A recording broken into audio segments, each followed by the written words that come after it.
Yo, what's happening? Sorry, trying to share the show. And the volume was on. And we But working. you know what I'm saying? But hey, listen, sorry we left you crying. But we are back. And it is time to recap as well as update, give our thoughts, opinions, rumor, innuendo, and just plain old good fashioned hypothesis on wrestling, because we've never hyperbole. We ain't them. You know what I'm saying? We don't do all that. Hey, listen, you're tuned in. You're locked in. It's now time for the First Black Champ podcast. I'm still the pick. Yup, podcast. Intercontinental Champion, Camp from the Port. And I am JR Bang. Make sure you rate, like, subscribe, download wherever you get your favorite podcast. FBC.pod. Follow us on everything on Twitter, Facebook, Instagram. Make sure that you join us on the Barbershop Network. Shouts out to Scott. First, happy birthday, Scott. Oh, hey, happy birthday, Scott. Yeah, yesterday was our fearless leader here birthday for Barbershop. Got a nice day planned and everything. That's why I got on the polo and shit, because I don't want to go nowhere looking like a thug. But make sure you rate, like, subscribe, download wherever you get your favorite podcasts. Like I said, get that merch. You see Camp got on the sunshine and everything. And it is football Sunday, so can't say anything about what is before we do anything. Gotta say good luck to Chicago. Good day for us today, Camp. They flexed us to 325. Okay. So I got time. I got time to maneuver a little bit and get to where I need to be because the Bears play the Washington Commanders. So my old home is playing my always been home and everything. Absolutely. So I am ready to talk shit in this group chat with all of the DC folks. Do you ever feel conflicted about who to cheer for? Okay. I thought, hey, listen. That's how I felt in Indianapolis. I just wanted to ask. Just like, fuck the Commanders, Jack. Like, I definitely was one of 200 people cheering during a Bulls game when we in Market Square, or Bankers Life, whatever they called it back then. I was supposed to go to the Colts Bears game, and I'm glad that I didn't because I would have been there with somebody that you don't necessarily get along with. But those people don't know how irate I get when the Bears lose. They don't know how lit I get when the Bears win. So I probably would have lost my whole job when the Bears lost to the Colts. Talked to him the next day, and he was like, "Oh, JR, you were supposed to be with us. I see why you didn't come." And I was on the call. Cameras on, too. I was on the call. Cameras on, like, man, boy, if it was old me, I lost it today. Matter of fact, they all know now, just when we have our meetings on Monday, our digital leadership meetings, your former boss, my boss, knows to just get it over with. Get it over with to JR, because he's not in a good mood. You know what I'm Depending on how we lose. Now, I said this the first game of the year when they played the Texans when we recorded. This is the first time in history that if the Bears lose, I ain't really mad. Like, you saw me at your wedding. Like, I wasn't pissed that they lost to the Texans. I'm like, we gonna be okay. We got a quarterback. It's all that matters. But if we lose today, after getting flexed to 325, and your former boss, my current boss, favorite team is the Washington Commanders. Yeah, he knows the song and everything. Yeah, that's right. I forgot about that. Yeah, and then the text group of the DC folks now, man. If we lose that game, I don't want to be bothered by nobody. So hopefully by 4 o'clock, I'm drunk. That's the goal. That is the goal. By 4 o'clock, I'm drunk. But man, let's go ahead and get started. Bear down, ho. Bet down, ho. So let's go ahead and get started. We got a great show planned for you today. Samantha Irvin is leaving the WWE, and between sources and what she said on Instagram, it's making sense on why she left. We also have Crown Jewel predictions. But speaking of Crown Jewel, it will be announced because niggas love spoilers, that the OG Bloodline will be going up against the new Bloodline at Crown Jewel. Mm-hmm.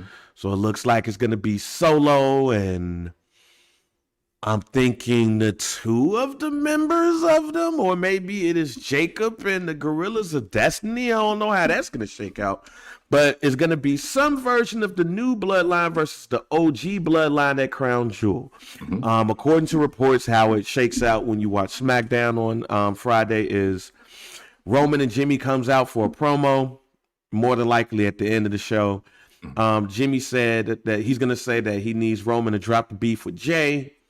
Jimmy's like, yo, he squashed his, and he's asking for Roman to do the same. And they're not strong like they need to be. They'll lose at Crown Jewel. Roman asks for the mic. And then Jay come out before he can speak, so you already know how that's going to go. Mm-hmm. The music going to come, and Roman's going to do the slow look. His face might shake and everything. Jay said he's going to take this match, or he takes this match to get back at Solo.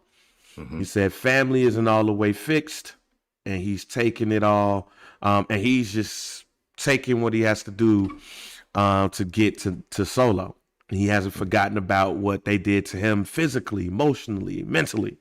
Mm-hmm. And he said he still showed up because that's what family does. Roman had his head down. Jay said he stands here as Roman's equal. All three men are all equals. I don't know about that. And they can stand together and run things the way they used to back in the day. Jay said if he's treated with even the slightest disrespect, he's gone. And if Roman don't like it, he can walk too. Or he can act like his cousin and stand together at Crown Jewel.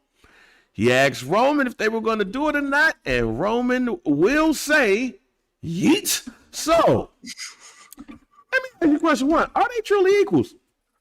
No. No. Hey, listen. I mean, look, it's a nice, perspective, because, hey, man, we're all people. We're all humans. You're not better than me. I'm not better than you. But, man, nah, it's in life and circumstance and wrestling. There's a hierarchy. And some people just are better than others. And some people are just more illustrious and more accredited and just more of just it than others. If I've headlined 7, 8 straight WrestleManias, you'll definitely don't look at me in my face and tell me we equal. and you ain't been the Intercontinental Champion for 30 days. Hey, bro, sorry.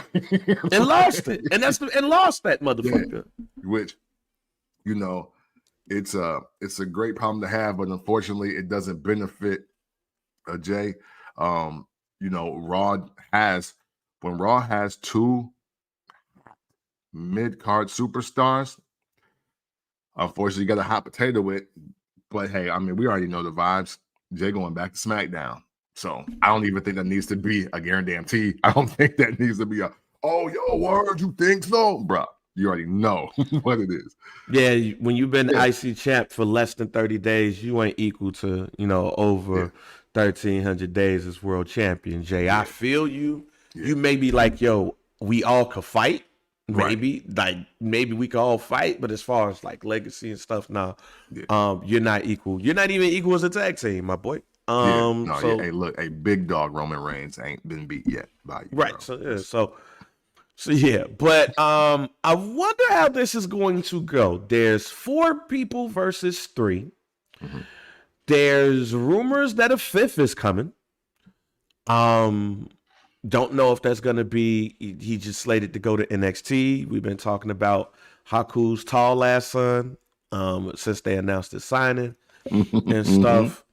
So even if the hope that a lot of people have is just Sami Zayn is back and he's fighting, with the bloodline, I don't know how this is going to shake out for them.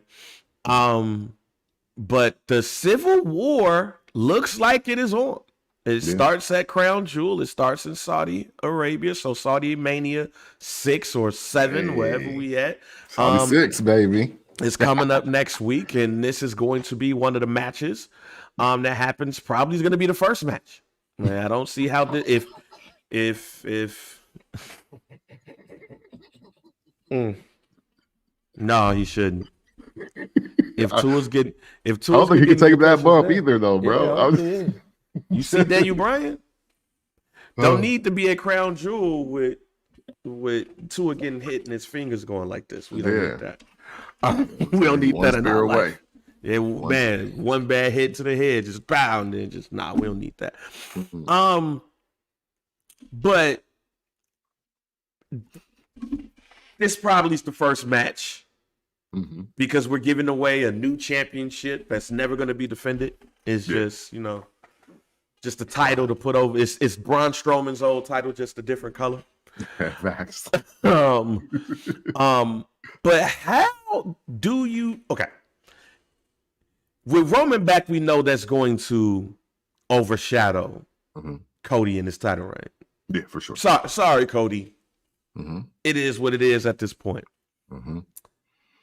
And I know people have had a lot to say about Cody's championship reign, and we're not going to have that conversation because we've had it already.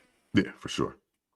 Yeah, we was way ahead of y'all on that, by the way. Right. Yeah, we was. We were way ahead of y'all on that. Shit, we was the day after. We was like, this ain't hitting. Like Monday's WrestleMania, like, hitting, man. Like we thought it was going to hit.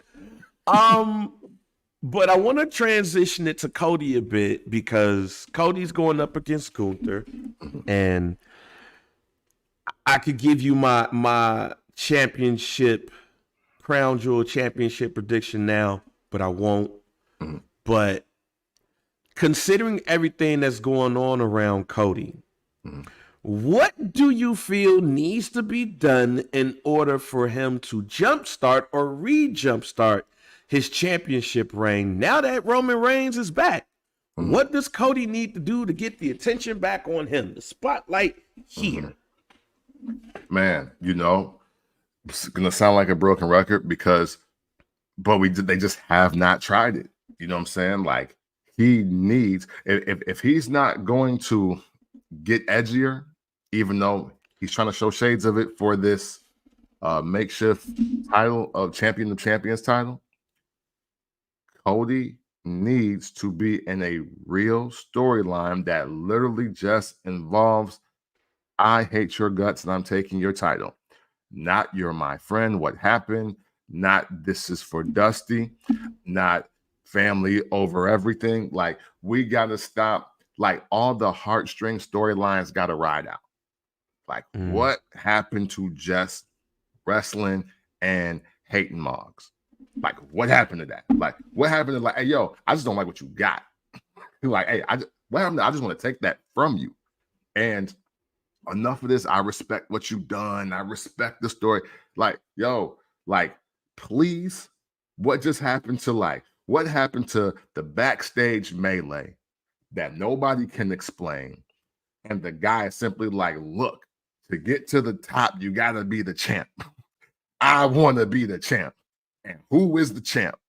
Cody Rhodes. So this is textbook from here.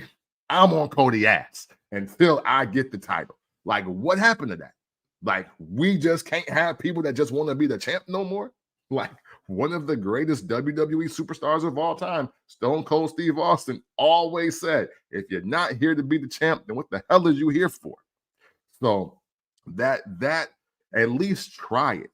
At least try it, because I can't say that there is I can't say that I want something different from Cody, because they haven't put an opponent with a different mindset in his way.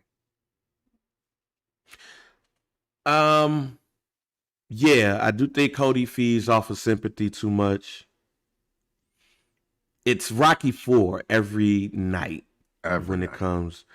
Every time he's out there, it's sympathy. There's no easy way out.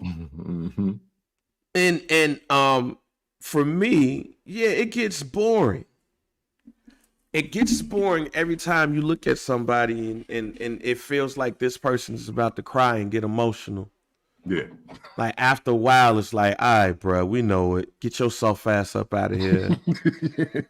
Right. And that's how I be feeling about Cody sometimes. Now, to your point, not only do I agree with you, I think it's coming at Survivor Series.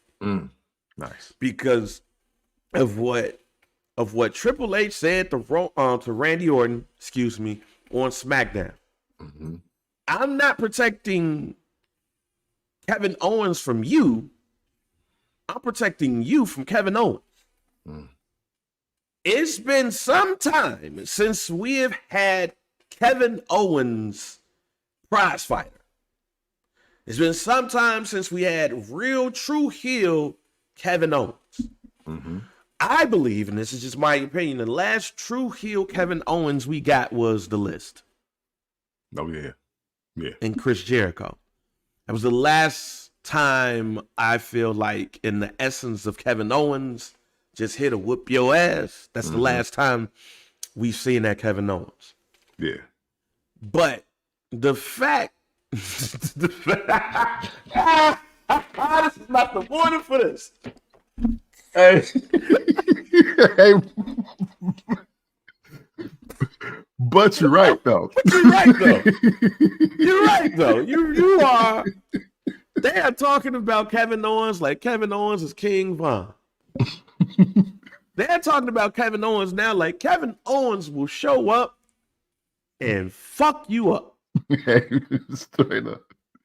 And I'm keeping him away from you so he won't do that to you. You know what I'm saying? So, before we get into the predictions, what do you expect from this version of Kevin Owens? This Kevin Owens who's now been off TV because he's suspended and being called out. And Triple H telling his homie, like, nah, I don't think you want to fuck with him right now. Right. So, in the ring, about to get the thing. Hey, listen, I knew it was different when they let I almost called him Kevin Vaughn. My bad. I couldn't think of his name. My bad. That was funny as hell. Now he's killed that. He killed that. When they had Kevin Owens cut the promo from the hotel room, like, hey yo, once you cut the promo from the extended stay, I was like, okay, we on something different. Yeah. And I was just like, man, I want to see where this go. So then, to your point, when they get the promo, and now Randy Orton, now granted, if you've been watching wrestling for, again, the last 15 years, and some change maybe, because y'all know, damn, if you've been watching the last 22 years, we've watched Randy Orton spit in legends' faces, kick elderly men in the face. He's DDT'd a man's wife and kissed on her, and that's the dude that need protection now. So yeah, to Dottie point, damn, it's Kevin Owens King Vaughn, because damn, how somebody like that need protection? Bruh. He willing to do anything. That man spit in Mick Foley's face and threw him down a flight of stairs. So like, but he need protection though. He needs, man. So I got take over. Hey man, look. Let's go down memory lane of Kevin Owens real quick, right? Kevin Owens in the WWE verse, because Ring of Honor Kevin Owens was Kevin Steen. That's the best way of putting this. It feels like to me we're about to get Kevin Steen over here now. Yeah. Ruthless. I ain't got no friends. I don't care about nobody. Well, I have friends when I want them, but then when I don't want them, then it's a wrap. Yep, so I'm the best, and I know it. Right. So we look at Kevin Steen, right? We look at Kevin Steen when Kevin Steen is in the WWE, and he goes to kick it with his best friend. He celebrates his best friend. His best friend is Sami Zayn. He's like, yeah, I got the homie. Yeah, we straight. Ba-da-da-da-da, all that shit, right? And then after he wins the title, he power bombs him on the goddamn ring apron and whoops his ass. And then he wins. He wins the damn NXT championship. Mm-hmm. He then takes the NXT championship, and he goes up against John Cena. That's a hell of a start, right? Hell yeah. Hell of a start, right? This person's probably gonna be scarier than that person. Facts. But that's the crazy part. When you look at Kevin Owens, right? Mm-hmm. And you say to yourself, this man did that to us on numerous occasions. Like, he whooped Sami Zayn ass on numerous occasions. Still don't understand why they ever got back being friends in the first place. Like, if that's your friend, who needs enemies? Right. And that ain't even sense. and that ain't even a friend of my friend is my enemy type of situation. Like, that's not even that, or whatever you want to use it. No. Mm-hmm. Like, Kevin Owens was basically bitching Sami Zayn's like, man, get your little ass over here, man. Your pussy. I'll take your shit whenever. Like, it wasn't even a little brother type of situation. Yeah, at all. So I say all that to say this. If Kevin Owens did all of that shit in the beginning of his career, WWE career, whoop Chris Jericho's ass, one name on the list. That's it. All the shit he was doing with Seth Rollins and all of that, even his Universal title reign, and Triple H, who's the reason he was the Universal Champion in the first place, yes, says, nah, Randy, I don't know if you want this. We talking about 300-pound Randy Orton, basically. We talking about the Viper who's still sadistic and all of that shit. Now we protecting him?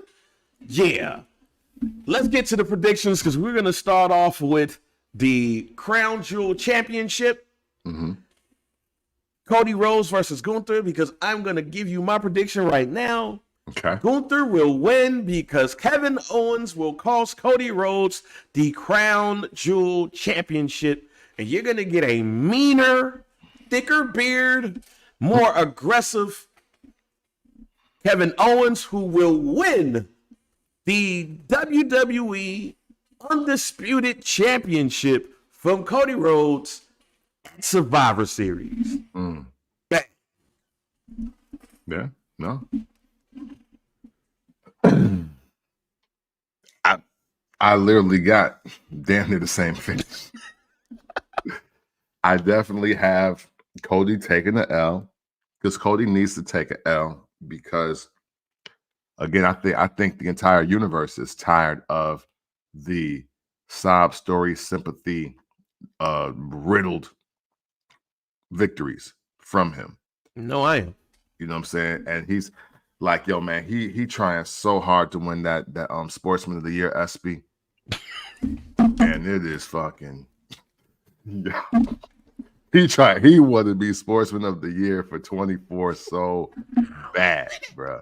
Or 25, because they're gonna do it next year. And we off that. You know what I mean? So I definitely got Kevin Owens helping out Gunther and cleaning that up. And yeah, I do think it does result in well, you know what? Hold on, before I say that, I agree with you, but I got something else happening. It's really based off that promo that you said, but we'll get to that in a minute. Okay. All right, so let's go to the Women's Crown Jewel Championship. We got Liv Morgan versus Nia Jax. Who you got in this match?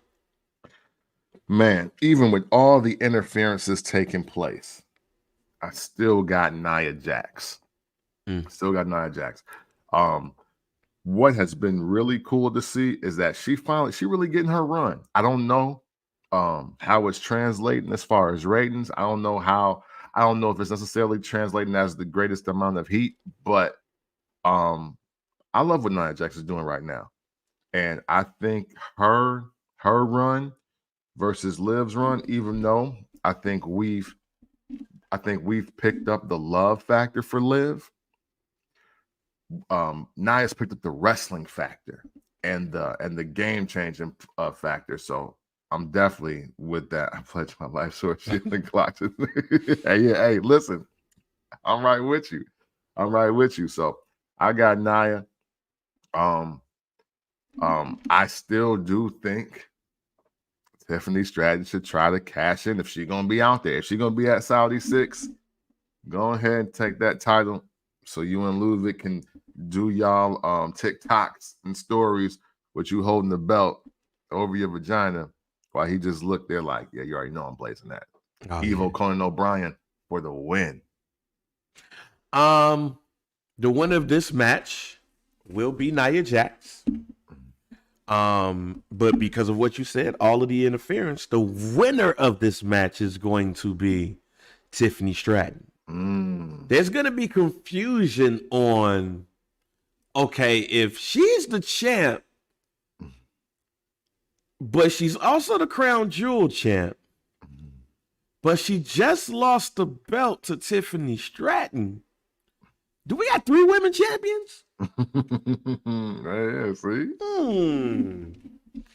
I think that's going to be a question that's going to happen because with all of the interferences going on, Tiffany Stratton is going to do that prettiest moonsault ever, and she's going to win it. Now, I also didn't say who she's going to win the belt over, though.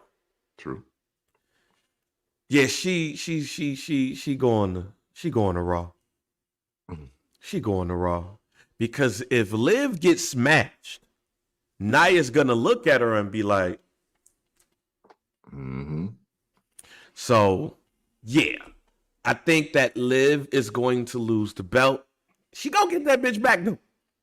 Yeah. It's too many people over there up north. You know what I'm saying? It's too many people over there in Humboldt Park. Because I'm not calling Judgment Day no more. I'm calling them Humboldt Park. There's too many people over there in Humboldt Park that's going to allow Tiffany Stratton to just keep that belt. Yeah. So, yes. And not for nothing. They trying to treat Liv like 94 Shawn Michaels. Yeah. So that's what I can see. I might be wrong on this one, but it would not make sense for Tiffany Stratton to go over on Nia and have us have all that confusion of 3 women champions. It would make sense for her to squash, not a squash match, but let's be real, her finishing move revolves around people getting squashed. Yeah. So once that happens, then it's easier for you to go over on Liv. And that's what I expect to happen. Let's go to Kevin Owens and Randy Orton in a grudge match. Gotta love those grudge matches. We're back. We got 2 of them on this card that I can't wait to see. But for this one, Kevin and Randy. Is Randy going to be protected or Randy going to get his ass beat? So this is interesting to me because Triple H cutting promos about protection. And historically, over the last 20 years, Triple H has had 3 guys. Randy Orton, Seth Rollins, Kevin Owens. Bang, I'm on the side here of like, I do believe Triple H when they say like, yo, my in-ring competing is over with. But we've seen Triple H hand all these guys a title at some point in life. I'm going to make a vague but very direct prediction here. I think Triple H is going to screw one of them over. Oh, yeah. Sheamus too. Yeah. Sheamus beat. I seen it in the tables match for the world title. And nobody was happy about that. So yes, no, you're right. Shout out to Donnie. You're right. I got Triple H screwing one of them over. And I know it's supposed to look like it's going to be Randy for Kevin Owens. And hey, does he kind of owe Randy Orton? Yeah. It would make sense. But, I kind of think also that, hey, man, you can't hurt my one diamond, like this is my young boy, my original young boy, Randy Orton. So really, I'm gonna leave my prediction up to the winner of this match is whoever Triple H decides he doesn't want to screw over at Saudi 6. So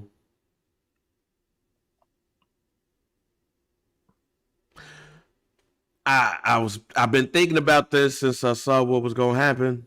Mm-hmm. And my thought was this. Randy Orton is about to take a break till the Royal Rumble. Okay. Kevin Owens about to put him out. Kevin Owens about to put him out. And when Kevin Owens put him out, it's going to make it even more. It's going to make it even more threatening for Cody Rhodes. This is Apollo Creed without death. This is, damn, you just whooped my man's ass. Yeah, you next. Your ass. So we're going to get the Rocky IV thing that Cody Rhodes seemed to go out there every week. Because when Randy Orton is out, Cody, you're next. Yeah, like I told y'all, Cody's going to lose the belt at Survivor Series. He's going to get it back. He's going to get it back like Rocky III. But he going to lose that bitch in Vancouver. Vancouver, British Columbia, Canada. Canada is where who's from? Nardwar. Oh. Kevin Vaughn. Kevin Owens. Yeah.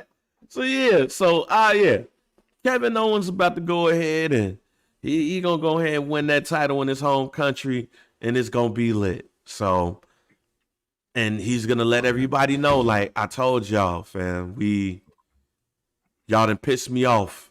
And since y'all done pissed me off, I ain't taking no prisoners. Cody, this is what you get for doing what you did. So there's that match right there. All right, another grudge match, which I'm disappointed in the way that they did this.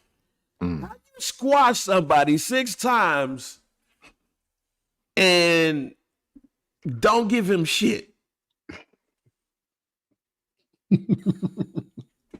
Like, you're supposed to have like a lacerated pancreas or something like. They had Mean Gene Oakland at the hospital after King Kong Bundy fucked up Hulk Hogan ass. Like we ain't get a chance to write or email Seth Rollins shit. Yeah. Like we didn't have the slow version of his theme song or something or whatever. He just come back a couple of weeks later and curb stomp folks, and now we get this match right here. I don't know how good is this for Bronson Reed. Yeah. I don't know, because and he seemingly put Braun Strowman on the shelf, but couldn't put Seth Rollins on the shelf. Like shouldn't Seth Rollins have like 3 broken ribs and a partially collapsed lung or something like that? Like shouldn't that have happened? Because they showed him internally bleeding. Well, apparently he just bit his tongue. Yeah, just doing all that shit. So yeah, I don't know how good is this for Bronson Reed. Like when you do this shit, you supposed to go on a reign of terror. Like once you do this shit, every episode of Superstars, you got Earthquake beating somebody ass after he did the Earthquake on Hulk Hogan and Brother Love Show. You start getting the montage. Earthquake is on a reign of terror here in the WWF, and then he squashed Virgil, he squashed Jim Powers. He squashed the Brooklyn Brawler. He squashed Jim Brunzell. Yeah, he jumping Jim Brunzell. Like he squashed all the jobbers getting ready for SummerSlam to go up against Hulk Hogan. Like Braun Strowman squashed Seth Rollins. Braun Strowman got COVID. Who gonna win this match? Hey. Because of everything you said and what I think, Seth Rollins. Right. Hey. I thought they took Bronson Reed seriously, especially when they let him sit down and talk. But dog, after what I saw on Raw, I was like, oh, this match even. So if it's even, I'm picking Seth Rollins. It's that simple. I don't fall into the drop the ball on this person trap. I don't fall for that often. Yeah. I'll fall for it on this one. I think they truly dropped the ball on Bronson Reed. You don't squash a top guy in the way that he did. The crowd say one more time. Yeah. And you don't do shit with him. Now, somebody might say, this is the shit we doing with him. But there's nothing to make me believe that Seth Rollins is going to lose this match. Mm-hmm. So surprise me, Triple H. Because for right now, it seems like Seth Rollins back. Everything is back to normal. Yeah. We're all good. You do that to somebody, you put them in a prime spot. It feels like to me he is never going to reach that level. Yeah. And it's unfortunate too, because Bronson Reed, 2024, I think he's truly the only guy to get himself over randomly. Like, I think everybody else was set up to like, hey, see if you can get over with this. Versus like something we've seen him do before. Like, I don't think that we expected a Seth Rollins and R-Truth, a Miz to start getting tsunami and the crowd start cheering for him. Yeah. Like, there were no heartstrings. They didn't pan to the kid that was like, oh my God. That crowd was like, oh, yeah, that's the shit. One more time. Holy shit. And it's like, bro, why not move on that? Like, he had more of a story with him than Adam Pearce. Yeah. He actually had with another wrestler. Yeah. So I don't get it. So yeah, for those reasons, I gotta pick Seth Rollins because they dropping the ball. All right, let's move on to the United States Championship. LA Knight, versus Andrade and Carmelo Hayes. Jesus. Triple threat match for the United States Championship. Do we care about From which team? Oh, that's not from any of those teams. Apple Watch. Do we care about this match? Absolutely not. They are, man, and I know I'm about to sound crazy. Sorry if I send the mentions in shambles. I thought I was tired of Rey Mysterio versus Eddie Guerrero. I'm dead over Andrade versus Carmelo Hayes versus LA Knight and everything with it. It's like the only person they missing is Santos Escobar. He must be injured. And you know what this match reminds me of? Yeah. On WWE 2K when you have a match too many times. Yeah. And you start getting grade bad because this is cold. Yeah. This is this match, y'all. Like, WWE, use the game that y'all helped create. Yeah, example is this. I don't want to see those. I don't want to see any semblance of these three wrestle for the next year. Yeah. I don't at all. And even though I don't want to see this at all, you know what my pick is? Carmelo Hayes. Because you got to do something. Hey, listen. Let me keep it so real with y'all. And y'all, and hey, look, y'all know this the pod that said that LA Knight was next. Yeah. If Carmelo Hayes don't walk out of Saudi 6 with that U.S. title, then everybody is just they wasting like TV time, they wasting budget, like somebody about to get released, like something else, like yo, that's the only possible outcome to make us remember this match is on the card. And that's no disrespect to LA Knight, but dog, they've literally been wrestling every single week. Some form of those three and Santos Escobar have been wrestling every single week since WrestleMania. Nah. Give it a rest, y'all. Give it a rest. The women's tag team championship match, Bianca Belair and Jade Cargill, the champs, versus Chelsea Green and Piper Niven versus, it seems like to us, the newly called up tag team, of Miss Jackson and Lash Legend versus Io Sky and Kairi Sane. Before we get to this match, first off, shouts out to the Black Girl Magic. That is Bianca, Jade, Jakara, Miss Jackson, and Lash Legend. Mm-hmm. This, look, it's official, y'all. We got more black women that's doing shit in the WWE than ever before. In fact, I will say that the African American women are outshining the men at this point. Easily. And it ain't even close. And to see these two women called up, I am excited to see what can happen with them. But I am happy to see that all of them are in this match fully clothed from the neck to the foot. So we're going to see shapes. And that's about it. With that being said, I am happy to see shapes, if anything else. But shapes don't matter in this match. Champions does. Who will become the women's champions in Saudi Arabia? I'm going Chelsea and Piper. So much for seeing color. Hey, Black IWC, get ready. Get your thumbs ready. get ready. There were 4 black women in the match, and none of them walked out with the time. Get ready. All right. Hey, and you know what? Now it's my turn to not see color. I was trying to be serious. Here's my chance to not see color. I need the stint or the run of Chelsea Green with a title and how she behaves with it. I need to see that. Sorry. That is the most compelling thing to me in this match. What does Chelsea Green do when she gets the title? I don't care if it's a single title. I don't care if it's a tag title. I want it to be Money in the Bank. But look, Chelsea Green needs her run with the title. And how she thinks that's like her black card. You're not seeing color. All right.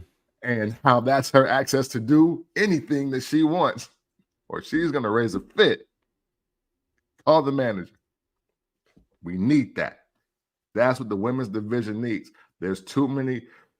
I know this is going to sound crazy, but there's too many strong, beautiful, capable women who are just wrestling on SmackDown and on Raw outside of Live. We do need an X Factor character that's kind of just like causing a stir without even getting in the ring for real. And Chelsea Green has mastered that the last 2 years. Put a title on her, please. Oh, boy. We agree. We agree so much so that I already figured out how this title was going to be won. It's going to be an accident. It's going to be an accident. Chelsea Green is going to fall on somebody and lay on them. The championship will change hands. She's going to be shocked. All of the women in the ring are going to be like, this bitch. And she's going to jump in Piper's arms and celebrate with the championship. Ladies and gentlemen, I agree with Cam from the Port. Chelsea Green and Piper Niven will be your new women's tag team champions. I ain't saying how long. Right. I'm just saying that they going to get the belt off of Bianca and Jade by putting it on them. And then sooner rather than later, Io Sky and Kairi Sane will take the titles off of them. All right, so we talked about every match but the OG Bloodline versus the new Bloodline. Don't know which of the Bloodline will be wrestling. We will find that out on Friday. I'm sure it's probably Solo, Jacob, and Tama. Because who wants to see Tonga in a match, ladies and gentlemen? But who do you have winning this match? Oh, man. Old or new? Another textbook situation here, man. Old.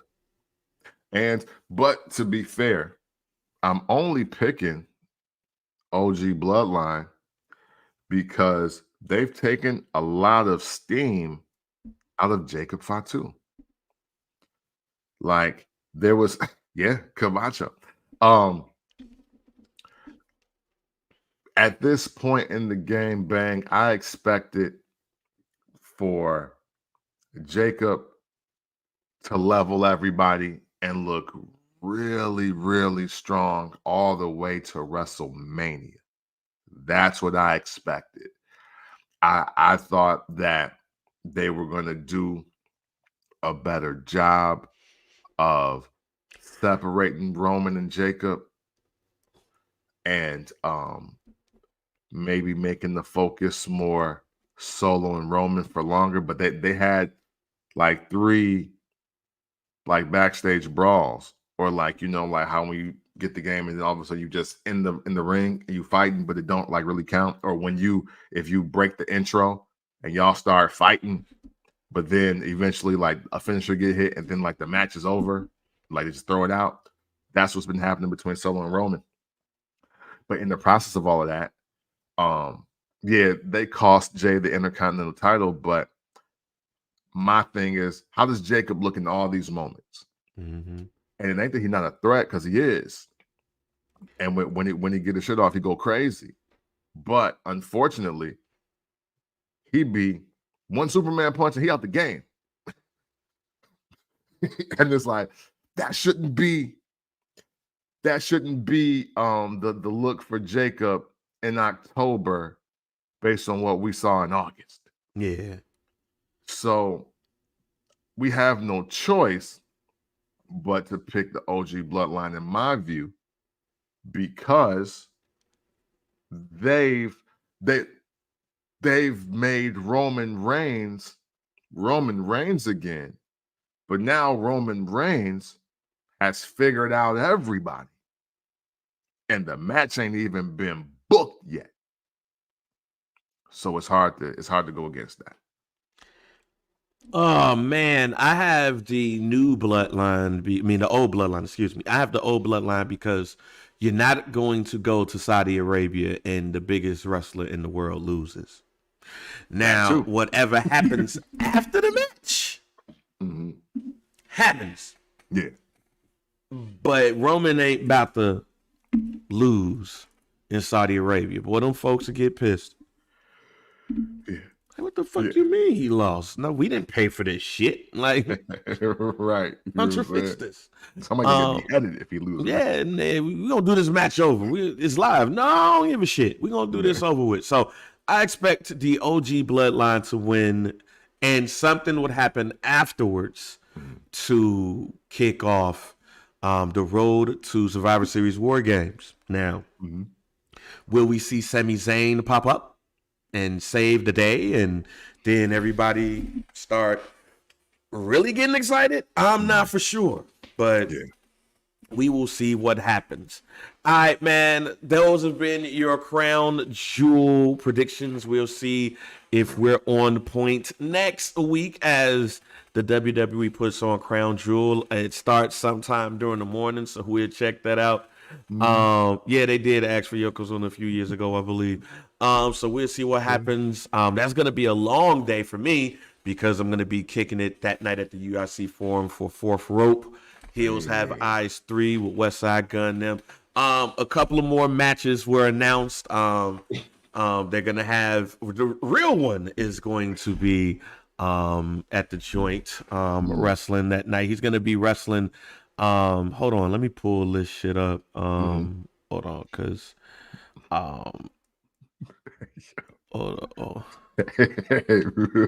that's crazy. I don't think he's popping up. Hey, Sami Zayn is back to having too many conflict of interest, I think, to show up. Yeah, and Sami ain't really white, y'all. Like, he ain't really white. He's Middle Eastern. Yeah, that's true. Man, he ain't Middle Eastern. Ain't no white dude. The WWE ain't profiling some white dude in a white robe going to the Mecca.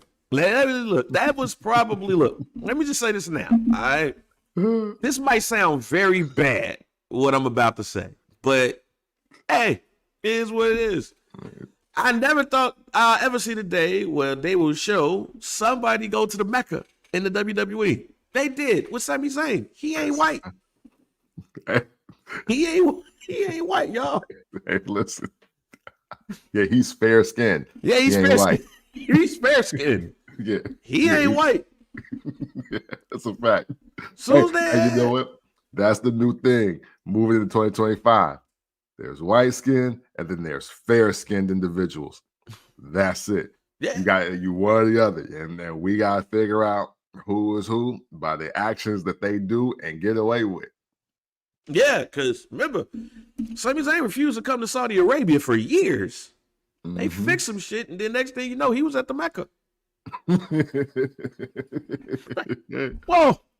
Yeah. I know the white man ages 18 and 34 was like, wait a goddamn minute. Hold on. Why is Sami Zayn doing this?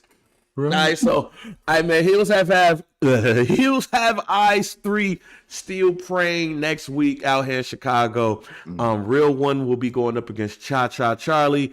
AJ Francis will be going up against Joe Hendry, who they refused to put the TNA World Championship on. I'm confused. They're treating Joe Hendry like Hulk Hogan in 1982. Yeah, man, they missing it with that one, man. Yeah, they're missing with that one, and that's over. Yeah, just put the belt on them. And the steel praying match: Sami Callihan versus Nick Gage. Nick Gage sent out a promo video, and I told my wife what I told you. I'm not excited to see the match, but I'm excited to see the match. I don't do good with blood and stuff anymore. Like Hostel, I'm not going out of my way to watch movies like Hostel and Saw, because of all that stuff is going on. So that means I don't necessarily go out my way to watch people get power bombed in glass. Yeah. No, but I will this night. It's an acquired taste, so I get it. Yeah, I will this night. I expect to see a lot of blood.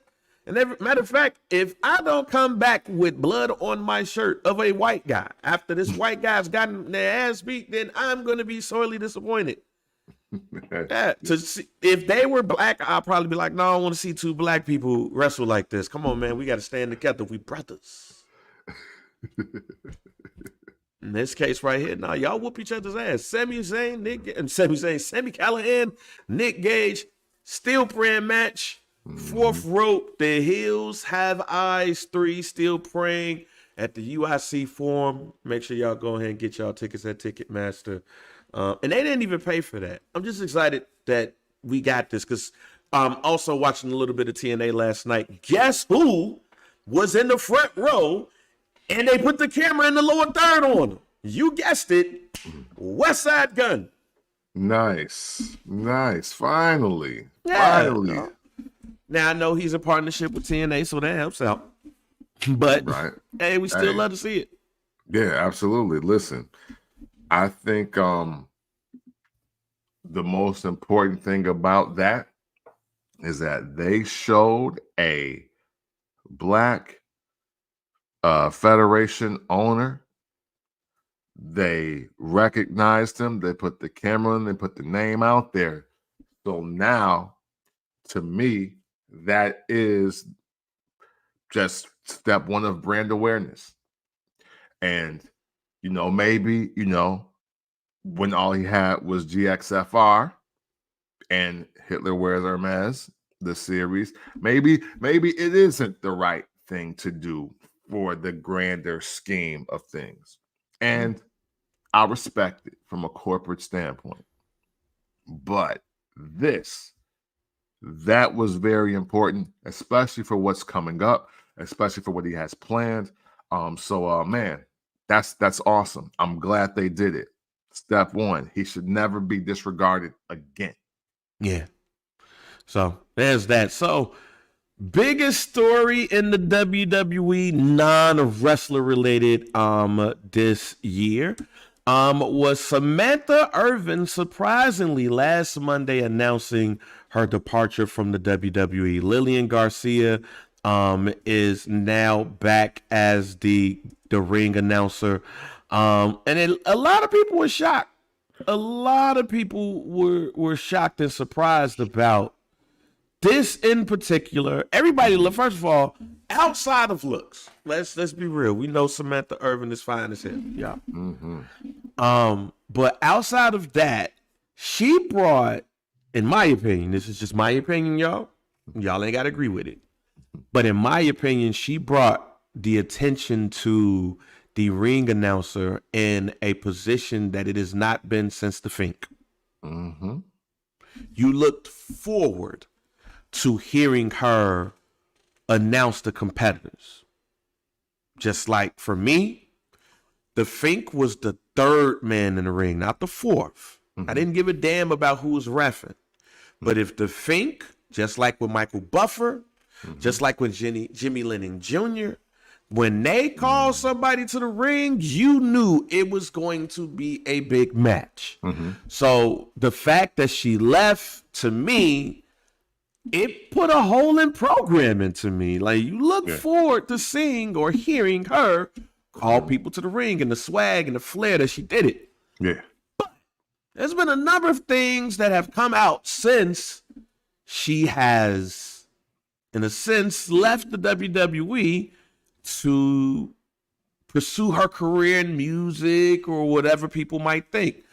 So I got word that one of the main reasons why she left, according to sources that have an eye on the situation, part of the reason why she had left was, part of her music, but how that was going to go about, that's the part that's pretty interesting at best.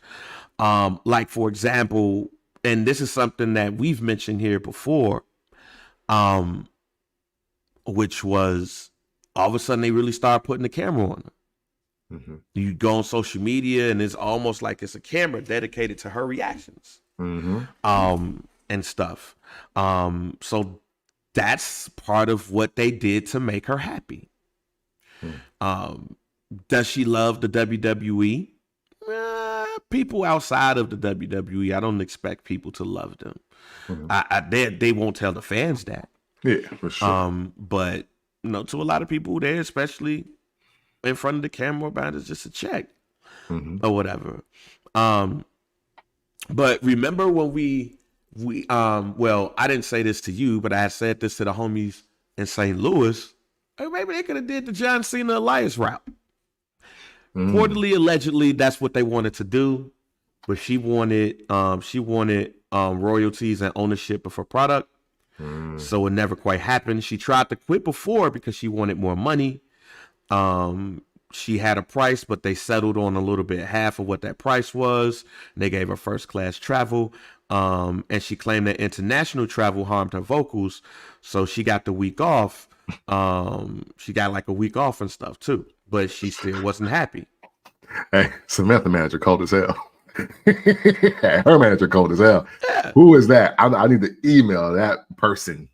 Right. So then when she got the new deal, she got the travel and the vocal cord rest stuff. She also got the Sam Cam where they could keep an eye on her. But she really took this job as a way to heighten her presence for her music career, according to reports. If you guys don't know, she's a singer, songwriter.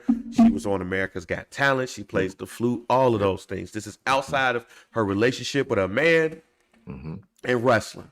Yeah. So sometimes you hear these things and you take it as a grain of salt, right? But then you see what she writes on an Instagram page, and it kind of confirms part of what was told to me. So Irvin on an Instagram page said about her leaving, she said, "I don't like announcing. I'm serious. Announcing was only supposed to be my way in. I wanted to manage, maybe even become a general manager one day.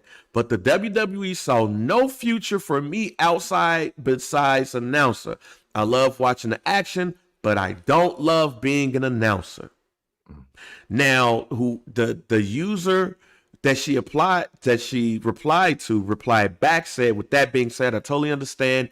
You've been a huge light for the industry, and them not utilizing you to your full potential is disrespectful. I thank you for all that you've done here, and I will always remember the energy I felt when you were announcing the names. Thank you. Continue to shine your light around the world. She followed up by saying, thank you so much. I love WWE, and I'm so proud and honored that I got to share the moments with fellow fans. Much love. Also, they wanted Rico to stay in the big leagues. I don't know why everybody's pretending like he was always in great positions at WWE. Relax, only.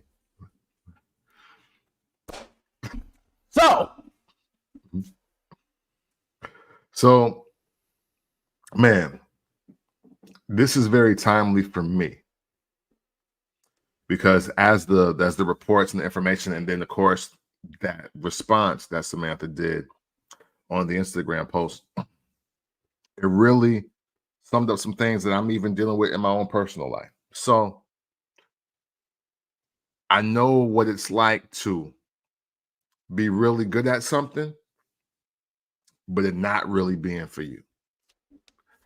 However, you're so good that the powers that be say, I mean, I know what you want to do, but you're embodying this. People love you doing this. You're actually needed to do this. We didn't see this coming, but we love you doing this. And the thing is,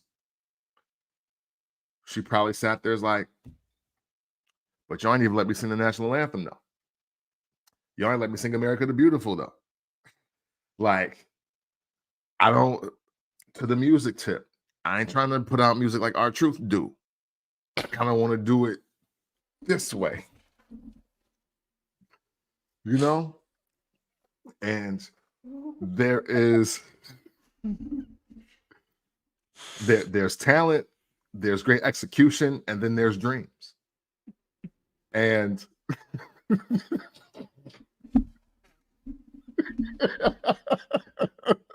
I mean, hey, what kind of artist you want to be? You know what I mean? I mean, John Cena won and done, but he went platinum, I think, or gold, I think. But he went platinum. Yeah, so, but then there's R-Truth.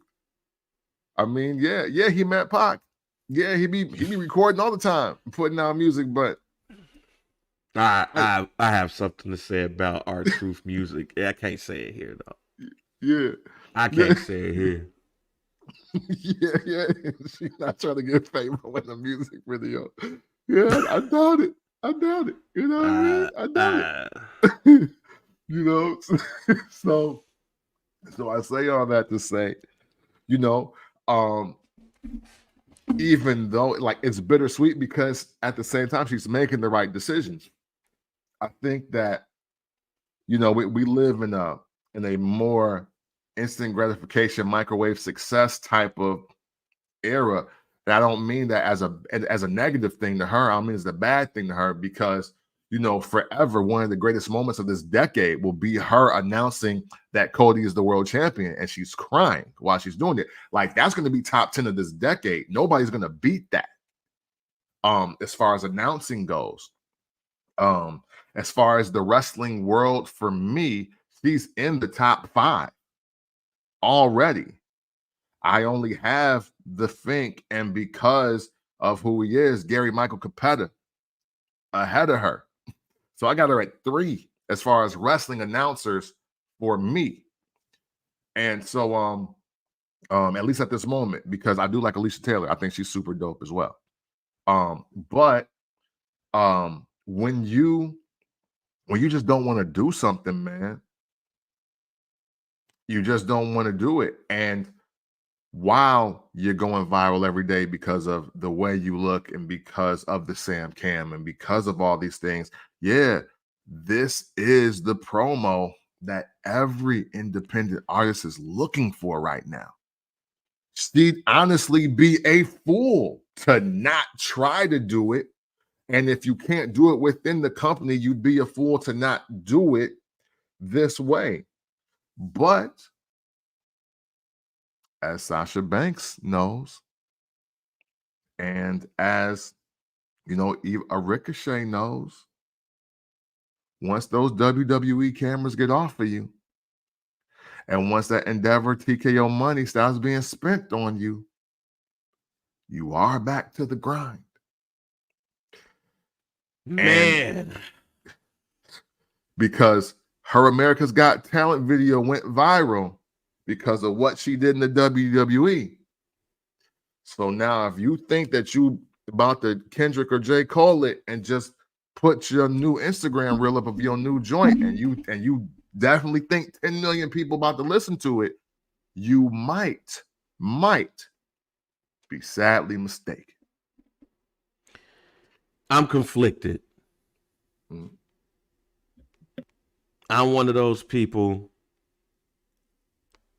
that when you doing something so good, so great, maybe God put you in that position for you to excel.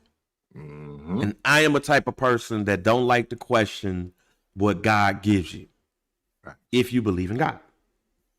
And I think that Samantha Irvin was doing something that was so good, so amazing, that's just might be what was her calling. Mm. And could more come out of that? I'm not for sure. Mm-hmm. But she was that damn good at doing that she made herself a celebrity by doing just that. Yep. She made herself the focal point. If Cody Rhodes didn't have Samantha Irvin saying that he was the world champion, would it have hit the same? No. Boy. Wouldn't have. Chelsea Green and how she announced Chelsea Green's name. How she put the flair on that. Like, she's top 2 for me. Mm. And she ain't 2. Mm. Because of the emotion that she gave you.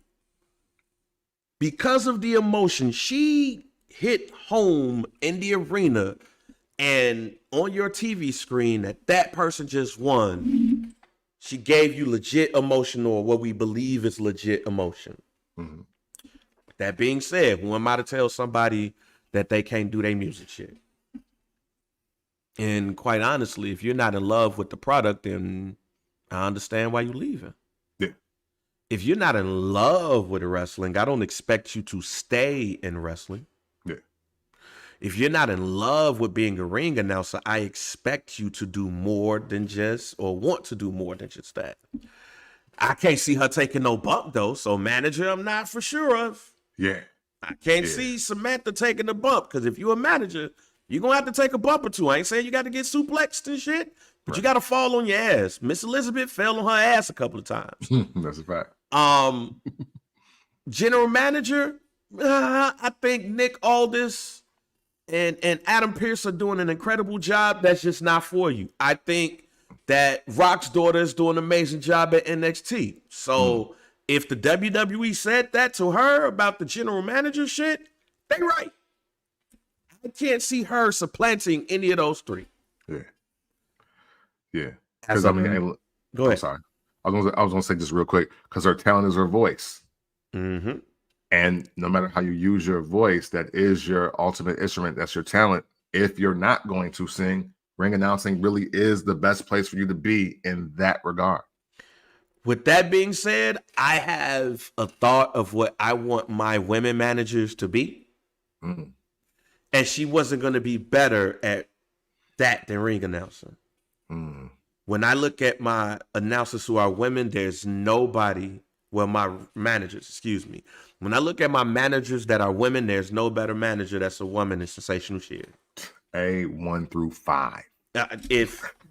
If you were to say, as far as women go, who's your top 5 in everything, when you combine everything, Sensational Sherri is in my top 5 and she ain't 5.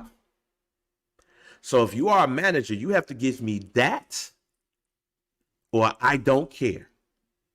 I'm just saying, somebody might say Lana/CJ Perry. I'm going to tell you, I don't care. Yeah. You have to leave a mark. And anytime Sensational Sherri was on was at that ring managing somebody, she left a mark. Mhm. So if you were to say, I want to leave ring announcing and be a general manager, I don't think you're going to be better than the 3 people that's currently GMs. If you were to say you're going to be a manager, if you're not giving me sensational Sherry type shit, we don't need you. Mhm. That's why it's few managers in the WWE to begin with. Yeah. So she was better off leaving. Yeah. She was better off being the musical. She wrote a song. I put it on my playlist. I can't remember the song, but it's a great song. And I didn't even know she wrote it. Stick to that bag. Mhm. Stick to the singing. Become a big star there. Here's the caveat to all of that, too. Mhm. This is for people who go places to get the light shined on them, Mhm. to be better or be a bigger star in this area. My only thing to that when it comes to music is, in my opinion, it's actually a lot harder for you to become a success in that arena because people are going to see you as the person in the WWE. Yeah. It is more Miz's and Randy Orton's that do direct to DVD movies than it is The Rock being the biggest star in the world. Absolutely. Now, take that chance. I ain't saying not to take that chance and try to become that, Mhm. but there's no way in hell, no disrespect to Samantha Irvin. No. There's no way in hell that I believe that she could be a big star in that arena because of how people are going to see her and not her talent. Because she can sing, she can write music. But when you sing and write music, but then when people see you and you're the girl that went to the WWE ring announcing and all of that stuff, it's like, oh, here we go with this shit. Yeah. I hope she can overcome that. I really, truly do, because I love seeing people go outside of what made them famous to become even bigger. I like The Rock doing that. I like Stone Cold doing that. I have said on this platform that the minute somebody gives Bianca Belair a role, she's going to be the biggest action star in the world, male or female, black or white. So if you listen to this program, you've heard me say this. This is nothing to do with talent. Honestly, it has more to do with the field. And acting, I can see that. So if she said that she wanted to become an actress, I can see that for her. Yeah. Singing, people are always going to see you as that person that came from the WWE. That's disappointing. And not for nothing, who better to tell her that? And I'm the most ironic position ever than Lillian Garcia, the person that literally left to do the exact same thing. And she did country. And I ain't heard Lillian Garcia's name until she was back in the WWE to sing or special guest ring announce. It's a difficult trick bag because, yeah, people love to try to shit on wrestling and wrestling fans and the allure of it. But at the end of the day, what can't be mistaken is that at least 4 times a month, at least 100,000 people see you doing something for a paycheck. And depending on how great you are, that will determine exactly how your trajectory, your payment, your future. And then on top of that, you know what? With all this news, you know what I now think about? What might have been the test run, what might have been the trial run to see if maybe she can do something other than announce. Logan Paul versus Ricochet.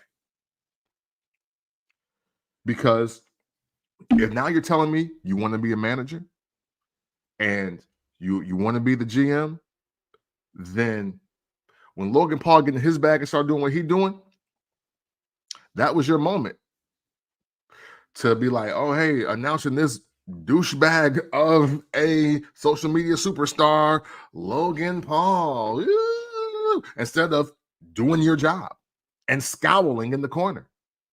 Beautiful scowl, but scowling nonetheless.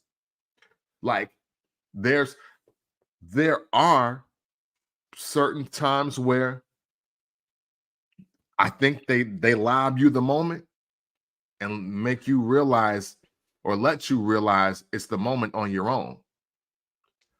Because that's what a Jeff Hardy did. That's what a Trish and Lita did. That's what a John Cena did. They was like, oh, wait, this is the moment. Oh, hold on. I'll be right back. And I don't think she did that. And that's probably where you know what? Let's just stick to ring announcing. Again, because you're bodying that. Logan Paul was a oop. He just got here. He's feuding with your man. And you didn't give us nothing other than your job. So I got a question for you. Mm-hmm. Based off what you just said. Now, I'll break it down like this, right? Break it down again.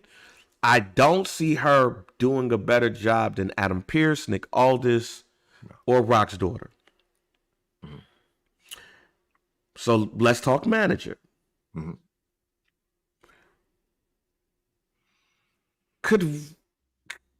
What do you think about Ricochet being a heel? And here's why I'm asking you this question. Mm-hmm. You can't come in being a manager as a face manager, in my opinion.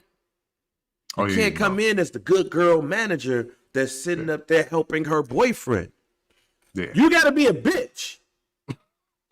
Yeah, no, for sure. Sensational Sherry. You got to be a bitch. Missy Hyatt. Bitch. In the greatest terms, y'all. Not yeah, for sure. I was going to say, hey, Liv Sean. Bitch. Like, you know what I'm saying? I goddamn Sonny. Bitch. Yeah, Sonny. Hey, TNA Trish Stratus. Bitch. Both. Can you see Samantha Irvin being a bitch? No. But that's the thing. I mean, again, hey, all of these reports, I'm telling you, it makes me look at that whole Ricochet, Logan Paul, Samantha thing differently now. I look at it differently. I think there was supposed to be more out of that. I think they were like, okay, here the ball. What y'all about to do with it? You, Ricochet, you want to be in the prime spot? Everybody on the internet talking about how you need to have the world title and blah, blah, blah, this, that, and the third. And you talking about you want to be a manager or you want to be a GM, you don't want to ring announce no more. Okay, we put y'all with the new guy. Y'all supposed to have the one up on him. And Logan Paul made that entire story. Yeah, and B-Dot, you just hit the nail on the head. And let me just say this, y'all. Don't get mad at me, y'all. 18 to 34. Y'all know the show. Y'all listen to the vibes. Mm-hmm. I don't even want to see Samantha Irvin as a bitch. Mm-hmm. I don't want to see Samantha Irvin as the angry black woman manager. The sassy. I don't even want to see her that. Mm-hmm. Not saying that she can't. I don't think I want to see her in that. No.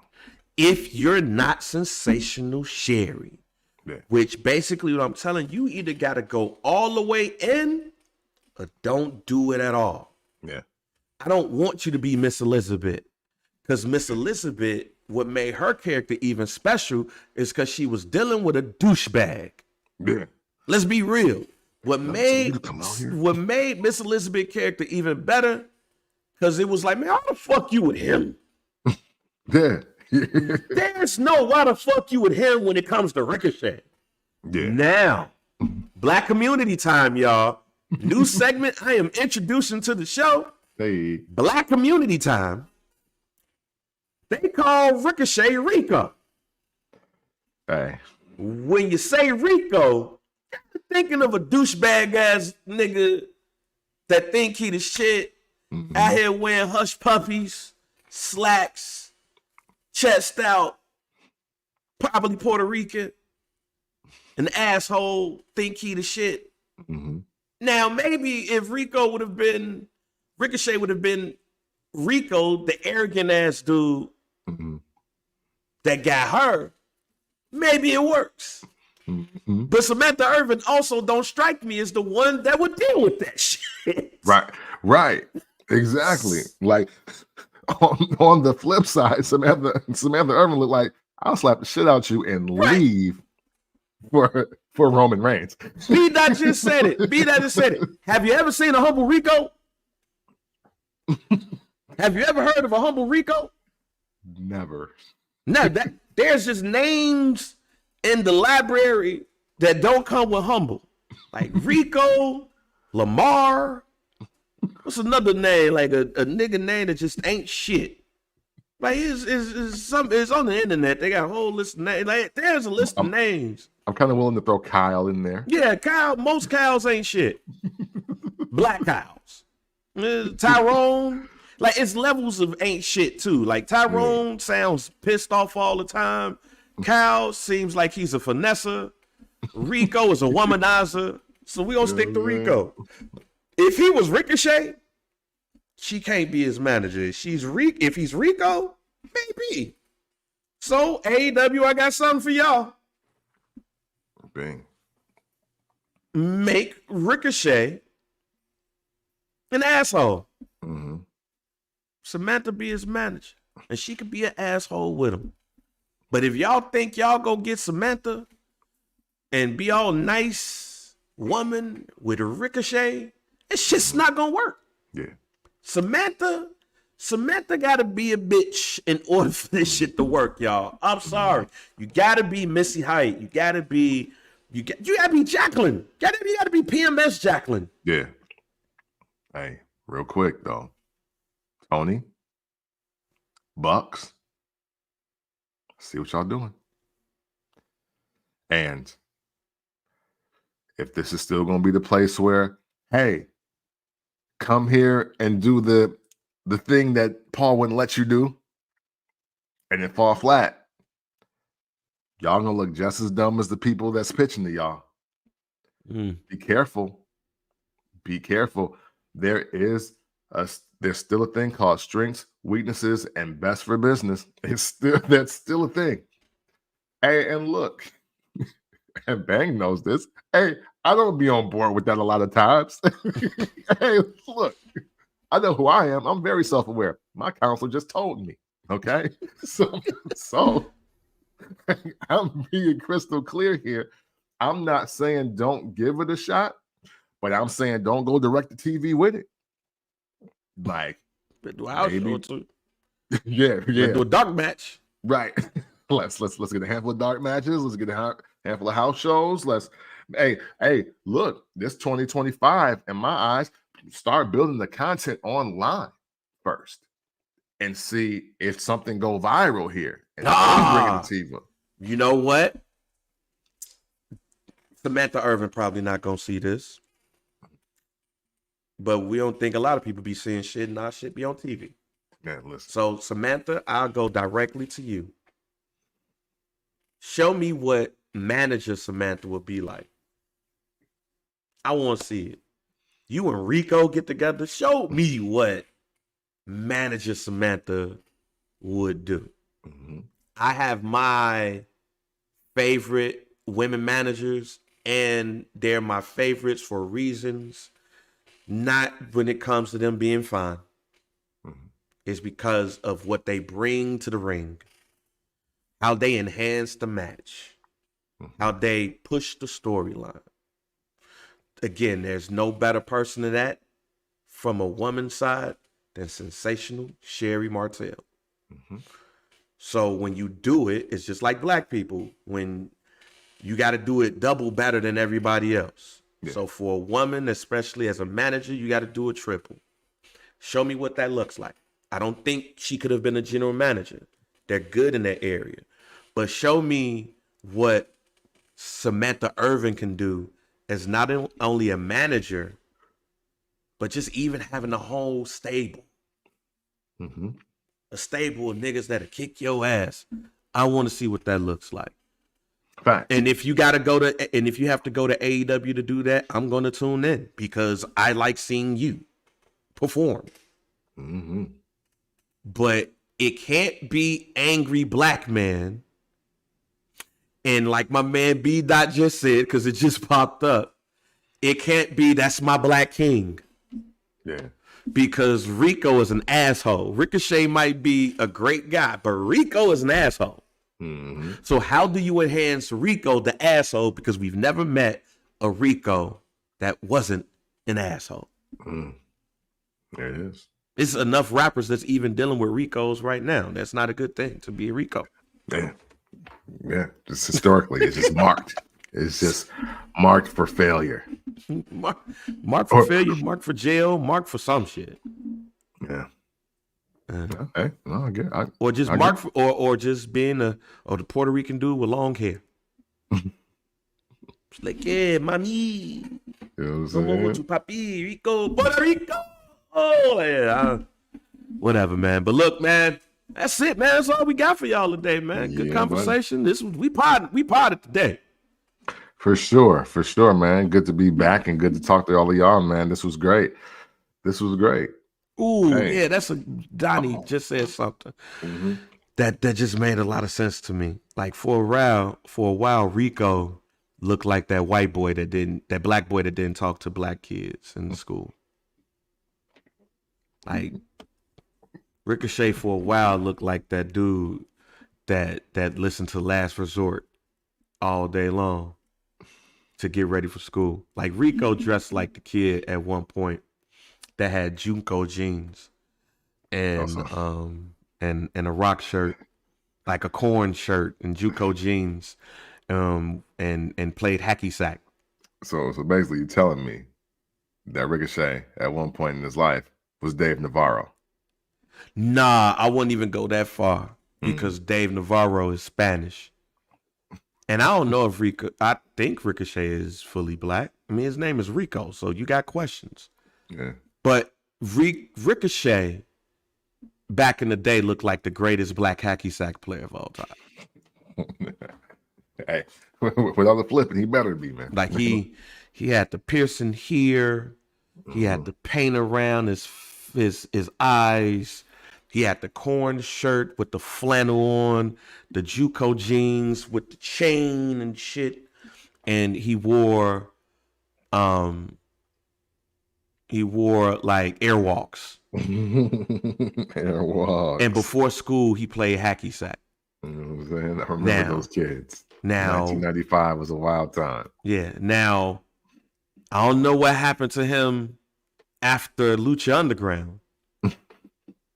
But all that shit changed. And now he got Samantha Irvin. Ricochet had a stable of women. Let me just say this. Yeah. But once he got Samantha Irvin, oh, man, life changed. Hey, listen, man. Rebranding is everything. Evolving is everything. Let's just keep it real. We messing with you, Rico, but we ain't messing with you. We messing with you, but we ain't messing with you. End us off, Camp. Man, listen. Before I get out of here, I got to give a special shout out to the Motor City Machine Guns as they beat up everybody weak as hell, especially that little fucktard of a rat face individual named Johnny Wrestling. Thank you so much for your service, young men. I appreciate you guys. Hey, and I appreciate everybody in this thread today on this stream. I appreciate everybody that's a part of the FBC Community Bank, and I both appreciate you all. Extremely grateful for all of you. Obviously, we could do this show by ourselves, but you and your contributions to this community make it what it is. And so for that, we sincerely and humbly thank you. And just know, if you ever want to watch wrestling in an unconventional way, you do so by checking out the First Black Champ podcast. Pick VP, DOC, and we are out. Yep. Oh, Johnny Wrestling. But shouts out to the Motor City Machine Guns, TNA Originals. For sure. Hey, they beat up Johnny.